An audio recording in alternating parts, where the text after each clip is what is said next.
During the 5,000 years that ancient Egypt survived, its people inhabited a world saturated with the power of magic. Magic to ensure good fortune, magic to protect from evil, and above all else, the magic to ensure a successful afterlife. This was foremost in the mind of Pharaoh Sesostris when he wrote some 2,000 years before the birth of Christ to a friend living in exile. Come back to Egypt, you have begun to age. Think of the day of your burial. You're passing into a state of perfection. A tomb is prepared for you in the midst of the pyramids. Your mummy case is of gold, its head of lapis lazuli.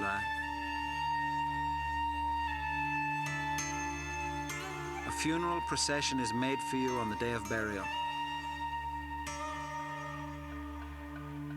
All the funeral equipment will be placed in the tomb. Mortuary priests will read the offering list to you. Moo dancers will dance at the door of your tomb. Your tombstone of white marble will be in the midst of royalty. Think of your corpse. Come back home.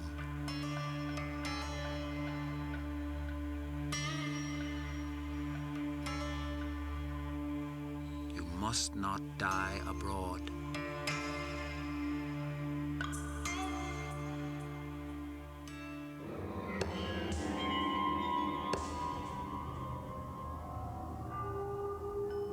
Unfortunately, because of the gold buried with the ancient Egyptians, very few of their tombs were not looted. So piecing together the magical rituals of mummification is no easy task. Why were the ancient Egyptians so fascinated by death, mummification, and immortality? Why mummify millions of animals, everything from mice to giant bulls? Why was magic so particularly central to this civilization? One man tantalized by these questions is leading American Egyptologist Bob Breyer. To modern visitors to Egypt, the millions of mummified animals seems excessive. It seems an obsession. But to the Egyptians, it was part of their daily life.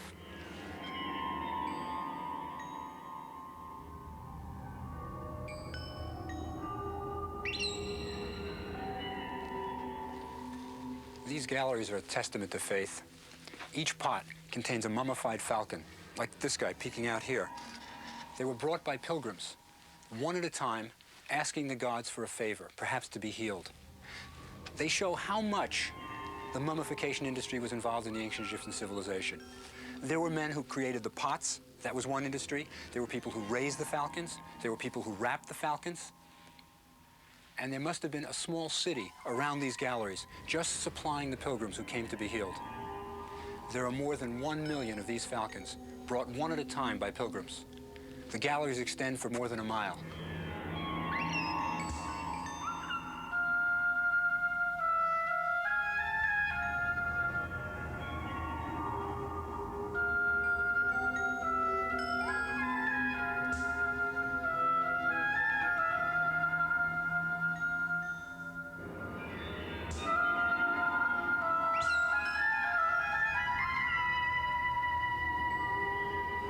I think mummification was so important to the Egyptians, partly at least because of their geography. When you bury a body in the dry desert sand, it naturally dehydrates and is preserved. So after a few hundred years, you can see this body if the sand blows away, and it's a recognizable human being. And that probably gives rise to the feeling that nothing changes. It's a country in which there are regularities. The sun rises in the east, sets in the west, the Nile overflows once a year. There are regularities and nothing changes, so maybe the next world will be the same. So they tended to mummify because they wanted to preserve the body so it could go on living in the next world.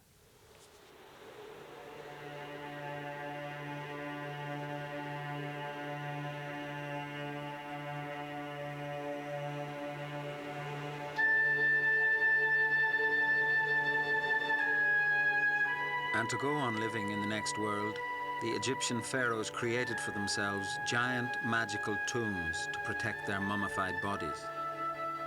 They created the earliest and greatest of all this planet's monuments, the pyramids of Egypt.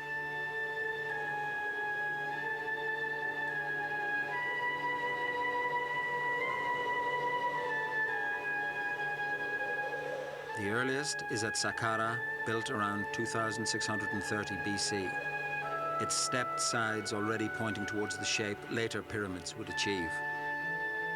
Within a remarkably short period of time from finishing this, the world's first large stone building, more ambitious pharaohs were building ever larger and more complex pyramids.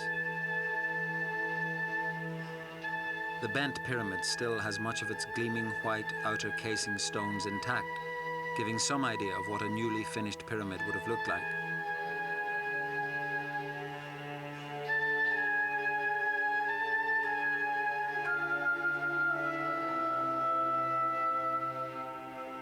Buildings designed as a ladder to the stars, up which the spirit of the dead pharaoh could climb, seeking immortality. In this century, we have remained obsessed with the technological and organizational skills that went into creating these monuments, and have ignored one crucial aspect of the pyramids. Everybody talks about the great achievement of building the Great Pyramid and the technology the Egyptians had. But side by side with the technology was this unseen magical world. I mean, there was a lot that they didn't know, and this was a world that they lived in also. So they didn't view it as opposing by any means. There were some things that they understood, and there were some things that were controlled by magic. So it was intertwined for the ancient Egyptian. It wasn't one or the other, as often is the case today. People think you have to have either science or magic. You believe in one or the other. The Egyptians worked in both worlds.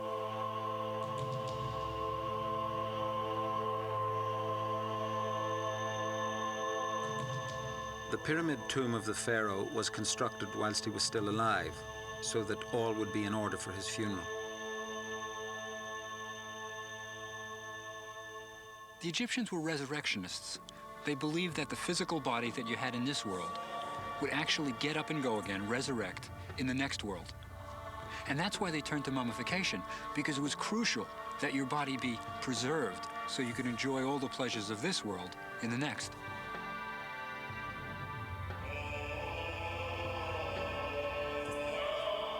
At the death of Pharaoh Unas, the embalmers had exactly 70 days to prepare his body for burial as a mummy. As they worked, the embalmers wore the mask of Anubis, the jackal-headed god.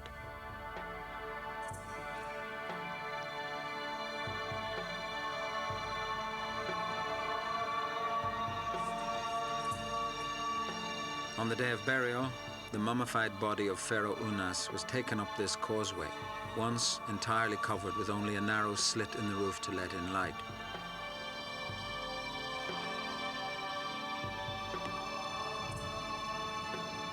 Mummified, encased in gold, accompanied by priests chanting prayers, the coffin was taken to its pyramid tomb.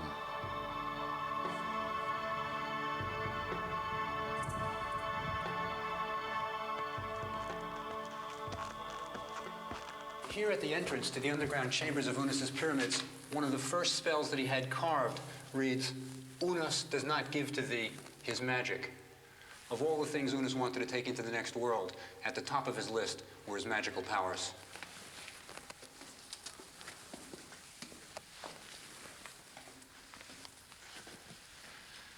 On these walls are the oldest significant body of text in the world, and they're all magical. For the Egyptians, the word was the deed. By writing it, it made it happen. It made it become real.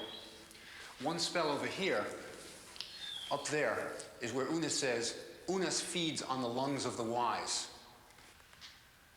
Unus enjoys eating their hearts.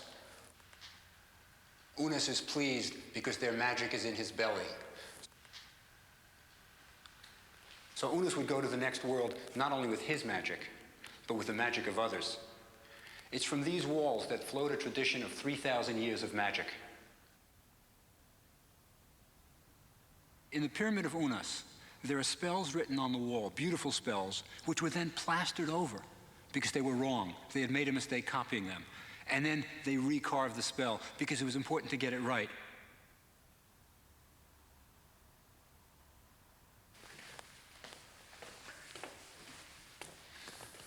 This is the burial chamber of Unus's pyramid. The pyramid had a name, a magical name. Perfect are the places of Unus, because this is one of the places where Unus would stay. More than 4,000 years ago, he was buried in this sarcophagus. and this would be his house for eternity. The pyramid had a magical name. It was called Perfect Are the Places of Unas, because Unas would stay here, and he would resurrect in the next world. Now, because no one knew how long he'd stay here before resurrection, it had to be like his palace where he lived in the real life. So, painted on the walls here, you have the color of a real palace, imitating what he lived in real life. And he would stay here until he went to the next world, till he went west. One of the wall's magic spells ensures Unas a constant supply of food. O Unas, sit down to the 1,000 loaves of bread, 1,000 jars of beer. The roast of thy double rib is from the slaughterhouse, thy bread is from the wide hall.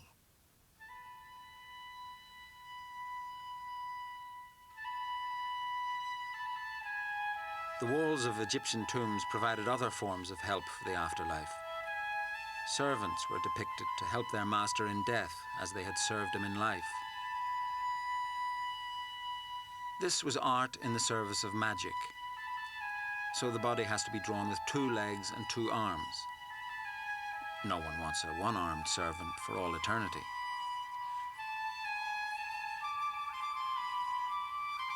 To Western taste, this makes Egyptian art stiff and unrealistic. But if the laws of perspective had been followed, much of the magical powers of the body would have been lost. But when the artist was unhindered by magical restraint, he could render the human body as accurately as any artist that ever lived. And this 2,000 years before the heyday of Greek sculpture.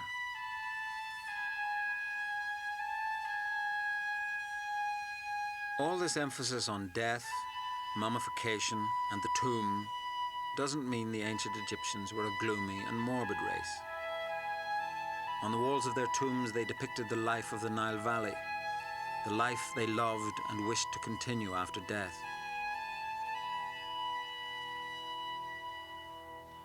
The ancient Egyptians really did believe that you can take it with you.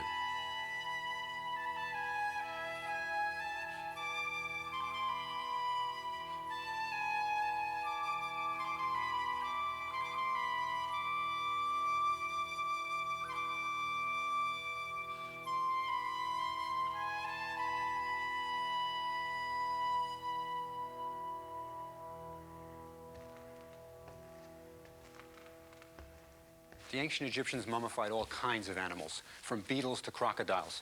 But by far the largest was the Apis bull.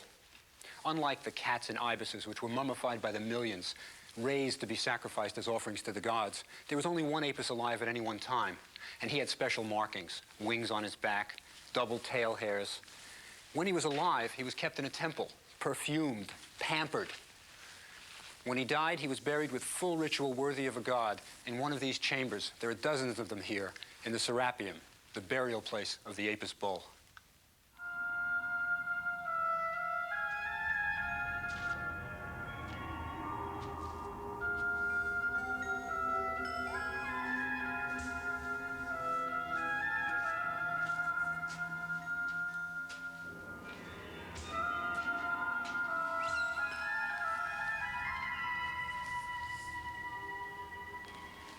One of the Apis bulls was buried in the sarcophagus when he died.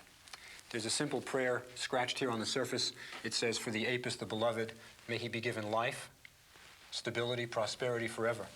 They also put a palace facade on the front, an imitation of a pharaoh's palace, so that this would be the house of eternity for the Apis bull.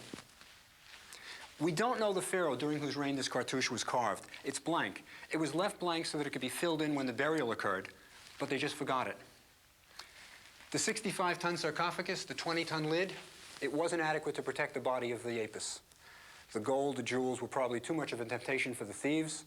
The lid was slid back, the body rifled, the gold and jewels gone.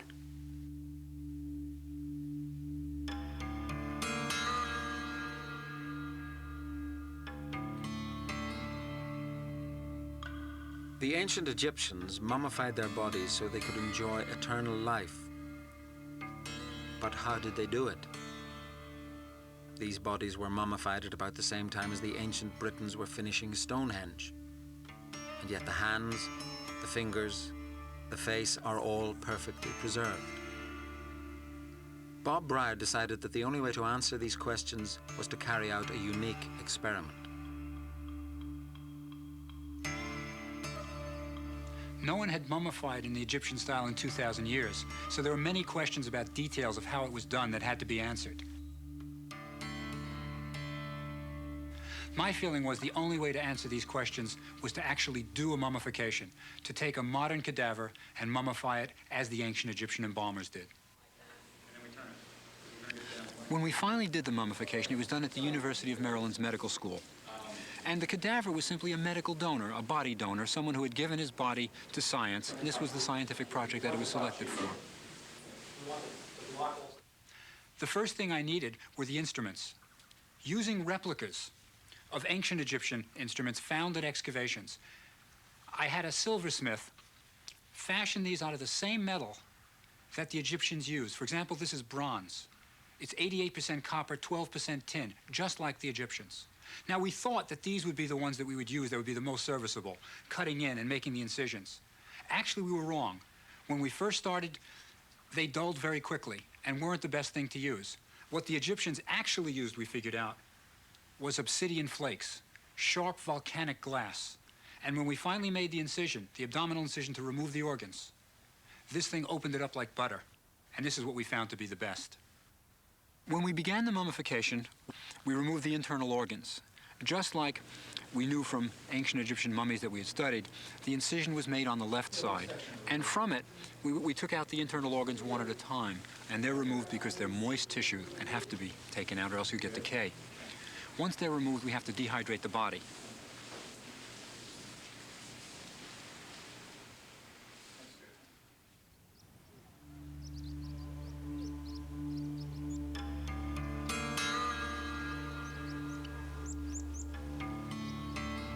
For their earliest mummies, the Egyptians simply buried their corpses in the hot, dry desert sands to dehydrate and so be preserved.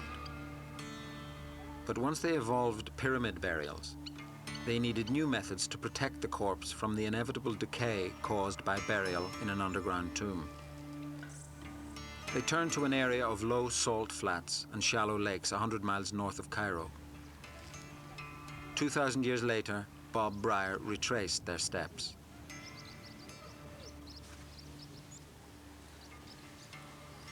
This is natron.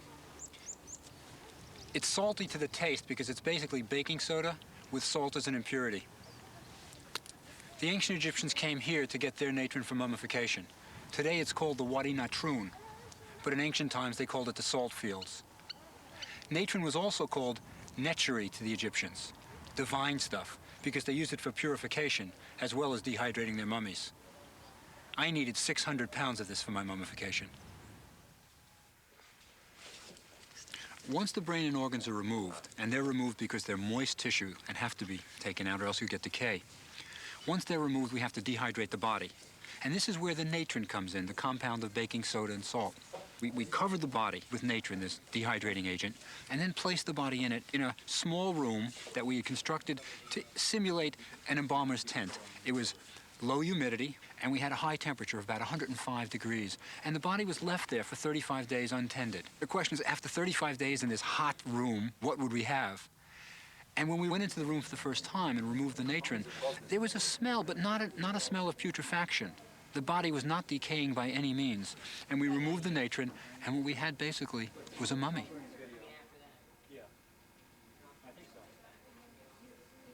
Now, with our body dehydrated and looking like a mummy, we could then wrap the body. And for the wrapping, we also followed Egyptian ritual, following the order that we had from a papyrus for wrapping of the body. So we got pure linen, and it was cut up to bandage size, and we anointed the body as it should have been, wrapped it. Even just to make it right, we had Egyptian magical spells placed on the bandages in accordance with what the Egyptians had, and then it was finally wrapped and completed. When we saw the mummy for the first time, I mean, it was really perhaps the emotional high of the entire process. While we were doing it, it was more a surgical procedure. We weren't emotionally involved, we were just doing the job. But seeing the mummy and seeing that it really looked like a mummy, that was really quite something.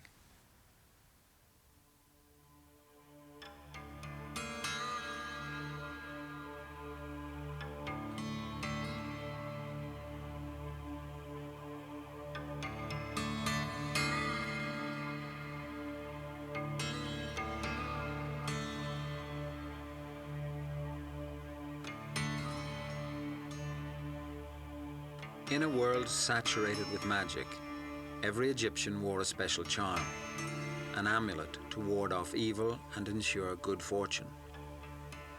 When you died, dozens of amulets were placed within the linen wrapping of your mummy.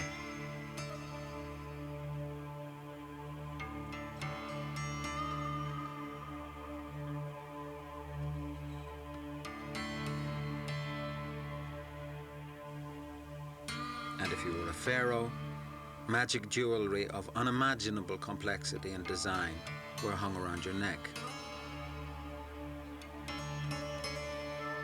A favorite amulet was the scarab.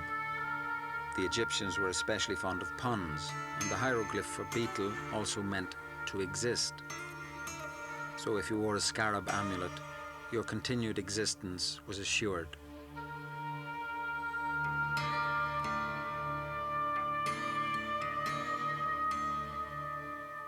The pyramid texts are the first large bodies of magical spells to appear in writing, and they're carved on the walls of the pyramids. Now, after the 6th dynasty, there was a collapse of Egypt, and the pyramids were robbed. They were open. Everybody could see these texts for the first time. And now, when the common man could see these texts, he wanted them too, or even the nobleman. He would want them. Now, of course, he didn't have a pyramid. So in the Middle Kingdom, after the Old Kingdom, after the pyramid period, they would put the pyramid texts on their coffins. And these became what are known as the coffin texts. Now, eventually, the spells became so numerous that they couldn't fit them all on a coffin, even using all the sides and the inside. So then someone had the idea, let's write them on a papyrus. So they were written on a papyrus, which you can make as long as you want by gluing strips together, put all the magical spells down, roll it up, and bury it with the deceased in his coffin. And this becomes the Book of the Dead. So the transition is from pyramid text to coffin text, and finally to the Book of the Dead.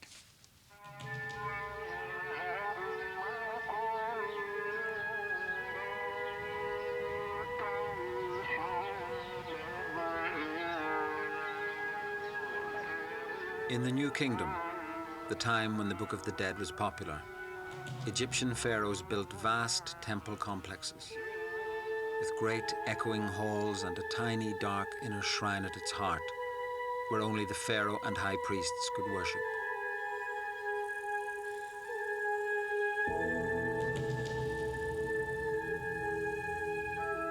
At temples like this one, Karnak in Luxor, thousands of priests were employed. Shaved of all body hair, bathing 4 times a day, forbidden to eat certain unclean foods like fish, and wearing only linen clothes, they carried out the innumerable rites that assured the continuity of the Egyptian state.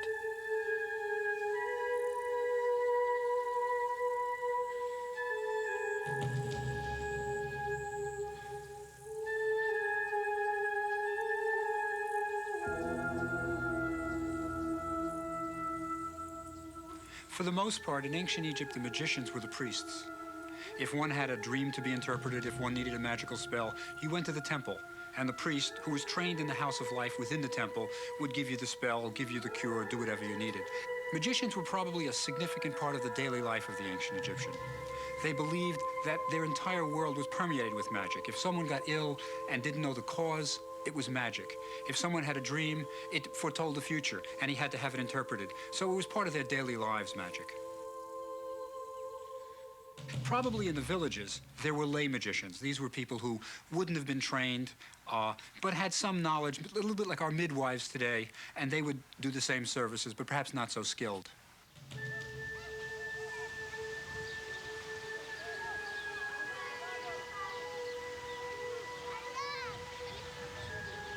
In the villages, the lay magicians were particularly useful in combating a problem common to all people who live on the edge of the desert. As he moves from village to village, Mohammed al-Rashid is treated with the courtesy due to a man with very special and ancient powers, fed and honored by the households he helps. The ancient spells he chants are the key to his success. The job is passed down through the generations from father to son, and the language used is now so ancient that it is all but unintelligible to the villagers.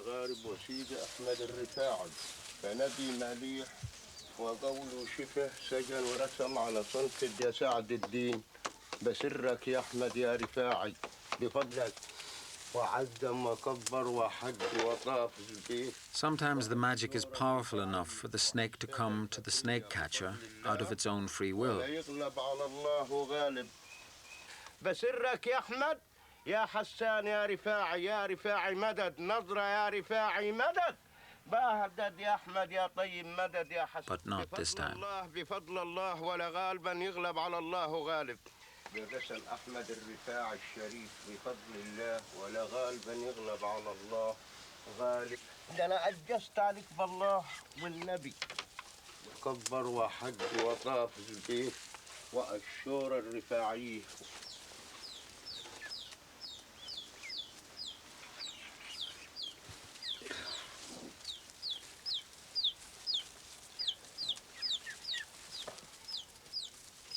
The modern Arabic name for snake catcher is, very unusually, the same as it was in ancient Egyptian times. So Muhammad's job is a direct link back to the time when all aspects of daily life were shaped and controlled by the power of magic.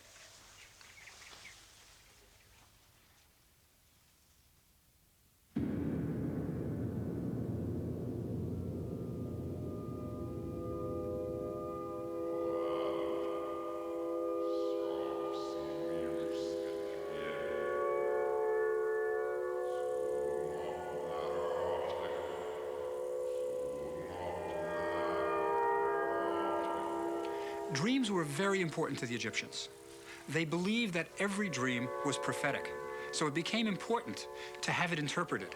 It wasn't a special person that had the dream, it was the special person who interpreted it. So you could go to the temple where you would see a priest who would then go to the temple library and take out a book of interpretation. We actually have such a book in existence. And he would look up the dream and give the interpretation. For example, there's one dream, if you saw yourself with a dwarf in your dream, it meant half your life was gone, because in some way a dwarf was half a man.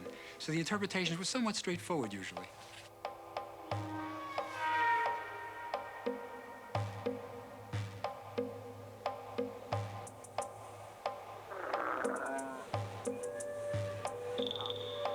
One of the most famous dream stories concerns a young prince who was out hunting.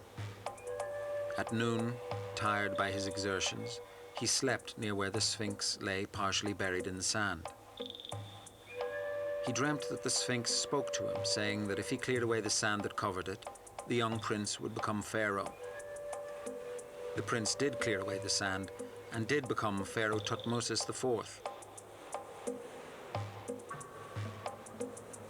Grateful for the Sphinx's magical help, the pharaoh erected this stele to record the story for all time.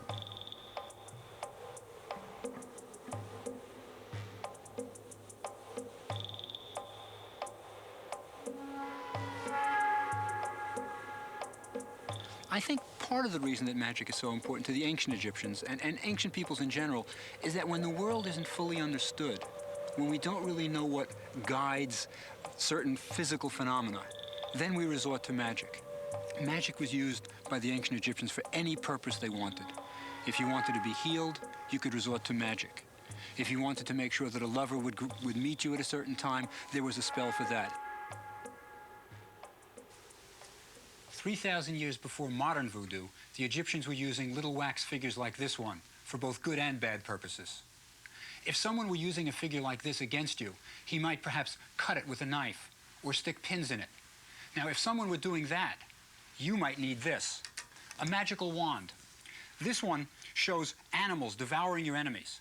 And what I particularly like about this wand is that it has an instruction booklet written right on it. This hieroglyph here means protection and encircling, so it's for protective encircling. This hieroglyph here means good, so it's good encircling. Now, once you have the wand, you need the words. The ritual will come next. There's a magical spell here, which is designed to protect you against the plague and against the malicious goddess Sekhmet, who sent her messengers. So with the words, you would take your magical wand and encircle everything that you wanted protected. You would begin in part of your home, encircling. And then you confront the enemy. You say, "O disease demons, withdraw." Then you continue encircling, protecting, moving through everything you want protected. and you state the result you want. You might say, disease demons be gone. Disaster does not touch me. Then, as you continue encircling everything that you want, you identify yourself with the gods. And you say, I am Horus, unharmed by Sekhmet. I am Horus, the healthy one. I am the unique one, the son of Bastet. I do not die. Then you continue the encirclement, covering everything that you care about. For example, my books are important to me. I encircle my books. And then once, after you've encircled your entire home and protected everything, you're safe. You're protected.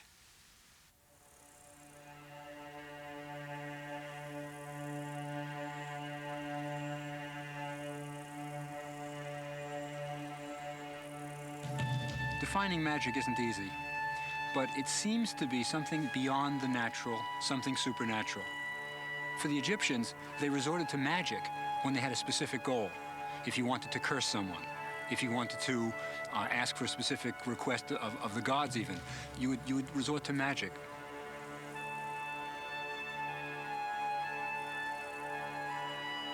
The distinction between black and white magic is a modern one. For the Egyptians, it was all one and the same thing. They didn't distinguish between doing it for a good purpose or doing it for an evil purpose. You could curse a tomb robber, which we might call black magic today because it's a negative thing, or you could have a spell to bring health to a sick child. Even today, there are some remnants of Egyptian magic. For example, at the temple walls, you can see scraped away parts of the wall, little indentations, where the women come often to scrape away to get a little bit of the temple, just a little bit of the sand from the temple, and they can bake it in their breads if they want to become pregnant. So even today, some of the people believe that there's power just in the walls of an Egyptian temple.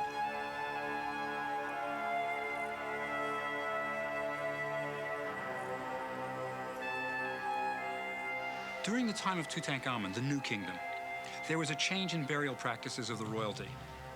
After the pyramids had been built, there was a decline, and all the pyramids were robbed. So the pharaohs realized that pyramids were big hulking targets, so they moved towards secrecy rather than monumentality.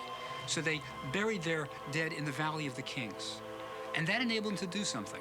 They could put the temple where they would be worshipped separate from the tomb. So now you could have huge mortuary temples where the same magical rites would go on, but you could have more priests there. You could have a whole industry associated with the cult of the pharaoh. So the magic was the same, but it was practiced in a different place.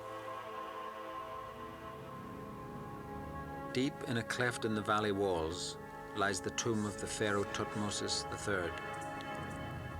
Carved walls in the shape of a cartouche, the sign for royalty, protect the pharaoh's sarcophagus.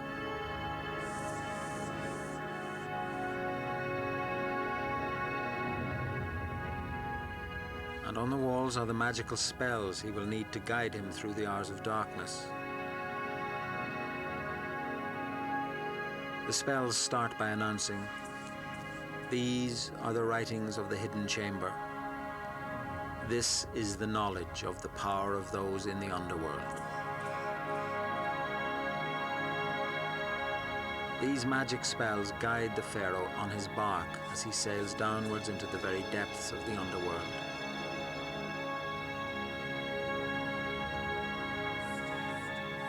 A world without light and inhabited by strange creatures.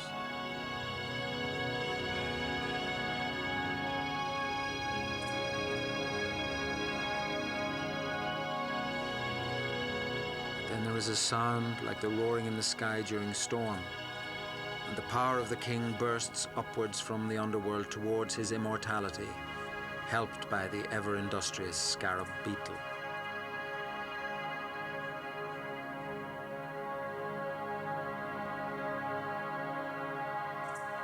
Thutmose III was one of Egypt's greatest pharaohs and chose this complex theological text to surround his final resting place during his long reign.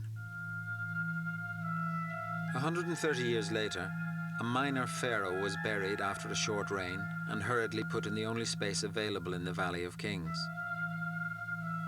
The insignificance of the burial prevented the robbery of the tomb, and that obscure pharaoh is now Egypt's most famous, Tutankhamun.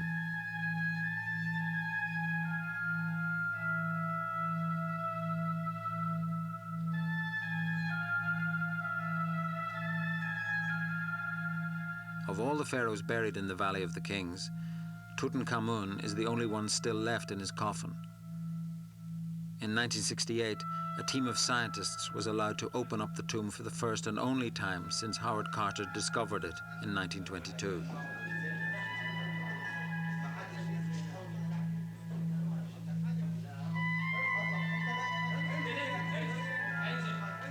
The removal of the gold lid revealed the king's body.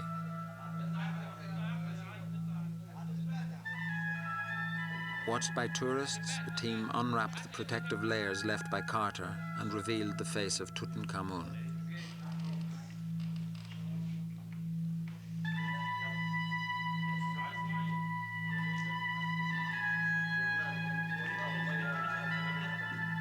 A series of experiments was carried out on the body, including measuring and X-raying the head. They confirmed Carter's theory that the pharaoh had died in his teens, and also provided some clues that pointed to his having been murdered. But the mummy was in such poor shape that little new knowledge was gained. In some ways, the discovery of the tomb of Tutankhamun was a great disappointment. We learned very little about Tutankhamun himself. There were no papyri in the tomb. We learned very little about mummification because the mummy itself was in terrible condition. But what we did learn was just what kind of treasures must have been in the tombs. This was the first one that was virtually intact, and there was a tremendous amount of jewelry and objects in the tomb. But Tutankhamun was a minor pharaoh, reigning for just a brief time, was buried 70 days was all the time they had to prepare the things for the tomb. So we can imagine what a real significant pharaoh's burial would have been like. Someone like Ramses the Great, Ramses II, who reigned for 67 years and had 50 years, a half a century, to prepare the treasures. So from Tutankhamun, we really get an idea of what a significant pharaoh's burial must have been like. No wonder they were robbed.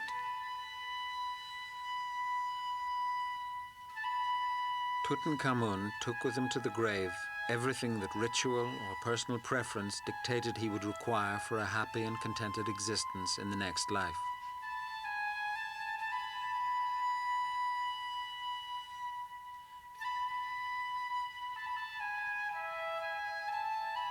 That burial in March 1323 BC was fast and careless, with a rag-bag mixture of whatever new, old, and adaptable funerary equipment was ready to hand. Despite this, the quality of much of the grave goods is breathtaking, like these carved canopic jars designed to protect the pharaoh's liver, lungs, stomach, and intestines.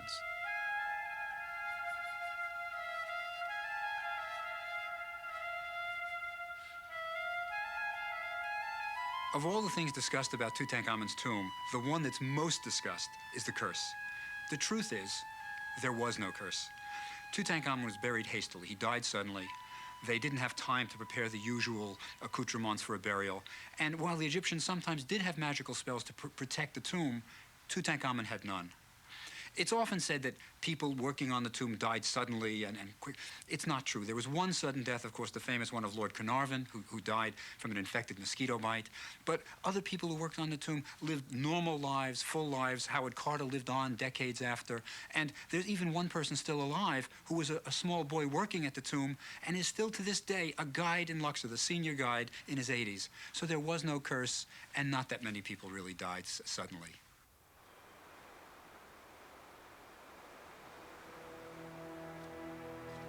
On the 6th of June, 1881, with the temperature nudging 110 degrees Fahrenheit, a small band of men trudged up this remote wadi near the Valley of Kings. They were about to make one of the most amazing discoveries in the history of Egyptology. Their leader, a German archaeologist called Emil Bruges, was lowered down this pit shaft for some 40 feet.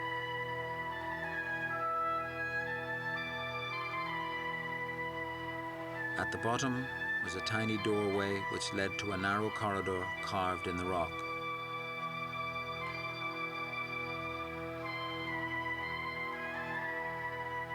What had been discovered was a hidden cache of royal mummies. Emil later recollected, "The gilt face on the coffin of the amiable Queen Nefertari seemed to smile upon me like an old acquaintance. Standing against the wall or lying on the floor, I found an even greater number of mummy cases. Their gold covering and polished surfaces reflected my own excited visage, and it seemed as though I was looking into the faces of my own ancestors.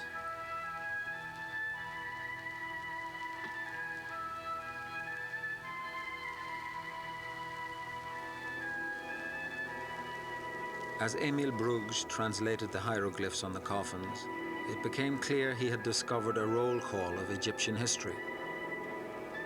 Seti I, Ramses II, Tutmosis III.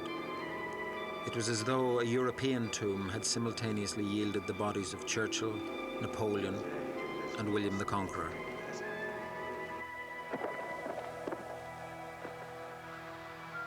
Aware that locals had already robbed the tomb, and that riots might break out when they discovered the extent of this find, Bruges decided to immediately move all the coffins to Cairo. In a few days, all the coffins, canopic chests, and funerary equipment were hoisted to the surface. It took 300 men to carry the finds to the waiting boat on the banks of the Nile.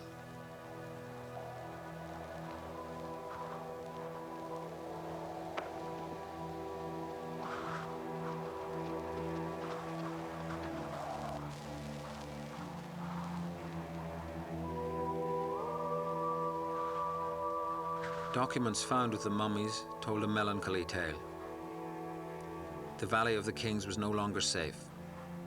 The tombs of the pharaohs were being regularly violated, so in a desperate move, loyal priests had collected all the mummies they could find and moved them to a secret hiding place where they lay undisturbed for 3,000 years.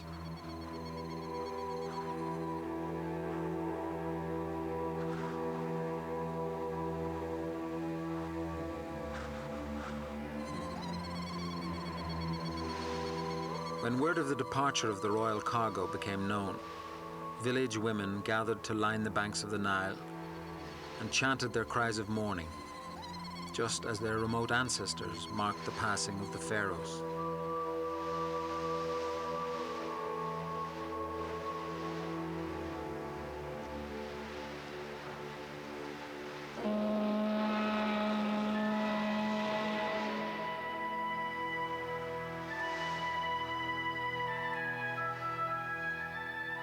In the latter part of the 19th century, when the royal mummies were found at Deir el-Bahari, it was the first time in history that a royal mummy had been found. Up to that point, all the excavating, all the digging, all the treasure hunters had not found and kept a royal mummy. So these were the first chance we had of seeing what mummification was like for royalty, what the bodies looked like.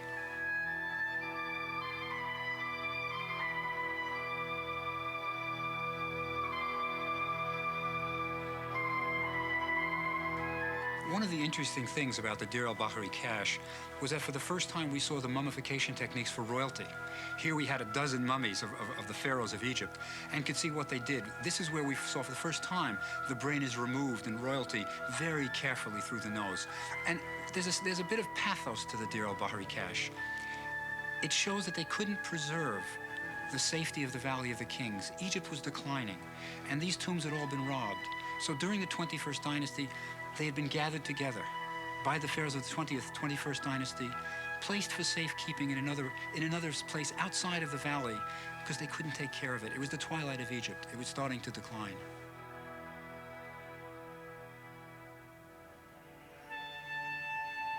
The decline was hastened by corrupt and incompetent foreign rulers. First Persian, then Greek, and finally Roman. The monuments decayed. The memory of the past faded.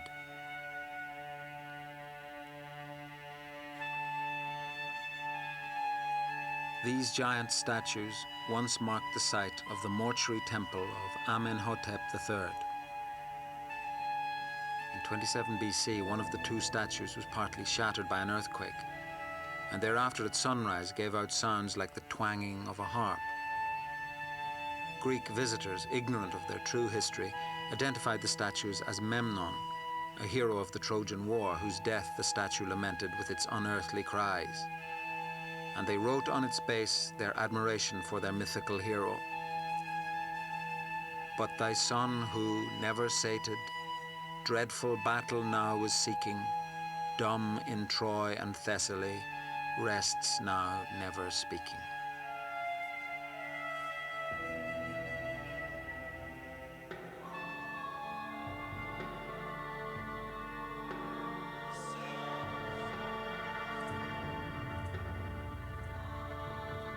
In the temples, the rituals continued, but few people came.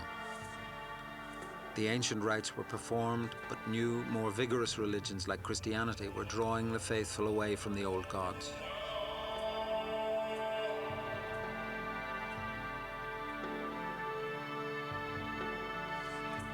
Slowly, surely, the magic that once was ancient Egypt was draining away.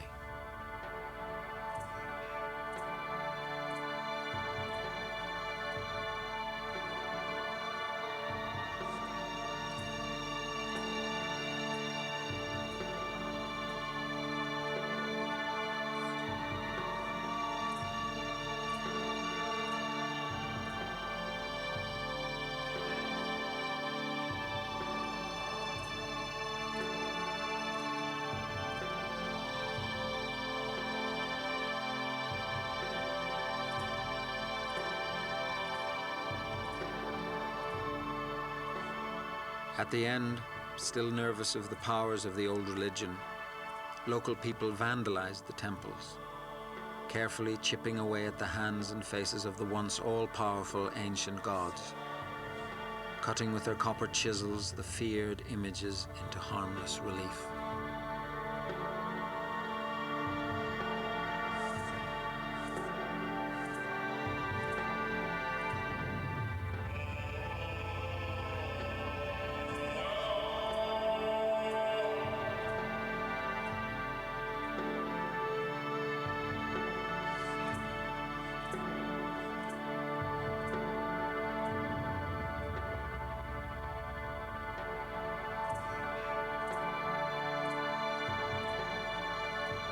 The temples, one by one, like this one at Abydos, were abandoned. The desert sands swept in and drowned the ancient halls, preserving the forms and color of the temple walls for the modern visitor.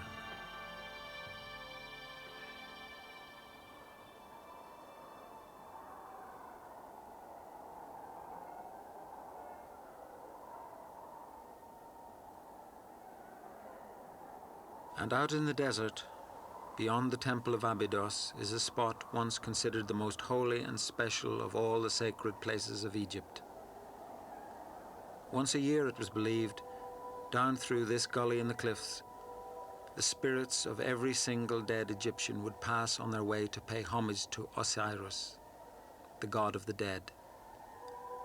The desert sands here are stained red with the countless millions of offering pots left by ancient visitors to honor their departed loved ones.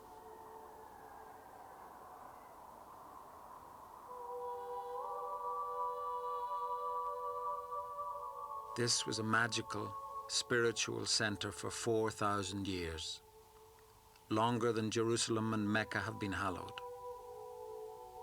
Now it is deserted, unvisited, forgotten, left to the foxes of the desert and the memories of its magical past.